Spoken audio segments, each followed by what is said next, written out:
And we're starting off with the paper that we have this morning, and we're starting with the Sowetan paper this morning. And the Sowetan paper seems to have quite a lot of stories right here. You can see that picture there. That's it's not a good picture at all. It's a picture that talks about the situation of things in Sowetan this morning. Now it says here that protesters or protesting residents in Soweto yesterday barricaded the Soweto highway near the N1 with large rocks, burning tires, heavy tree branches, and heaps of uncollected refuse over power cuts in the area. Now you can see that they are not happy at all, especially at this time of the year when they should be enjoying electricity supply. But there's more details on that on page 4 of the Sowetan paper this morning. On page 2, students, staff had no idea 2 were dying in hotel pool. That's what it's saying here on page 2 of the paper. Also, you can see this big story here. Boys go missing as abduction season peaks. Wow. Whoa. Olisa, it says here, 9-year-old among 8 that disappeared last week alone, as several boys were believed to be at initiation schools mushrooming illegally in the Val area. That's also on page 3 of the Sowetan paper. And the last one on page 6, South African teachers flock to China. South African teachers are leaving South Africa to China. China-based locals says our system not as bad as some may think. That's on page 6 from the Sowetan paper.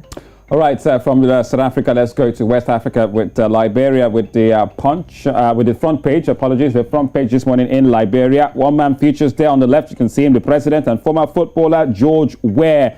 So the question is why the incumbent Weah may be in the driver's seat for the 2023 presidential elections, says that the Gambia lesson for Liberia's opposition. And you can see George Weah there, who's incumbent, and they put a picture of other opposition leaders out there in Liberia as they get set for the 23 elections. So it says the Gambia lesson after Adama Barrow was re-elected, perhaps a lesson for Liberia's opposition to take cue from. Also, my government has moved to change that. Find out more as Barbados Prime Minister Mai Mottley laments the lack of diplomatic relations with Liberia. Find out how on the front page of the front page in Liberia. From Liberia, let's move to Nigeria. That's looking at the Punch newspaper this morning. And it's all about the travel ban. Nigeria, UK may clash.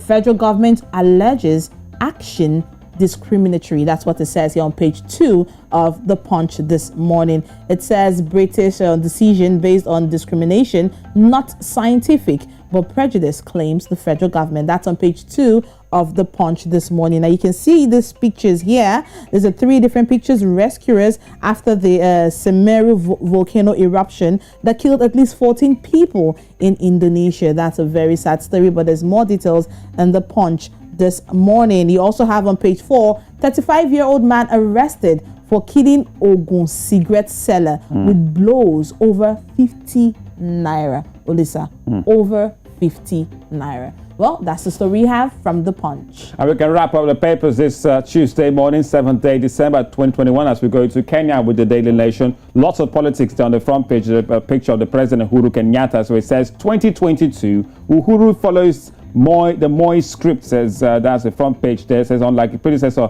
Mwai Kibaki, President Uhuru Kenyatta is keen to influence choice of who will take over from him when his second term in office ends in August next year, with what is seen as a bid to shape his legacy. All right, also there on the front page, exams with a human face, and there are a couple of examination and educational big shots in Kenya getting set for next year's exams, which they say after a turbulent COVID-19 year, people who will come back to do exams with a human face, which means perhaps sitting exams face to face. And also at the bottom there, cost of power still high despite Uhuru promise. Charges went up in October and November. So cost of power, electricity in the country going high despite the promise from Uhuru Kenyatta. All that and more on the front page of the Daily Nation in Kenya. And bit of a tragedy there. It says the Kitui tragedy, disaster, those we lost in accident. So there you have it on the front page this morning of the Daily Nation in Kenya.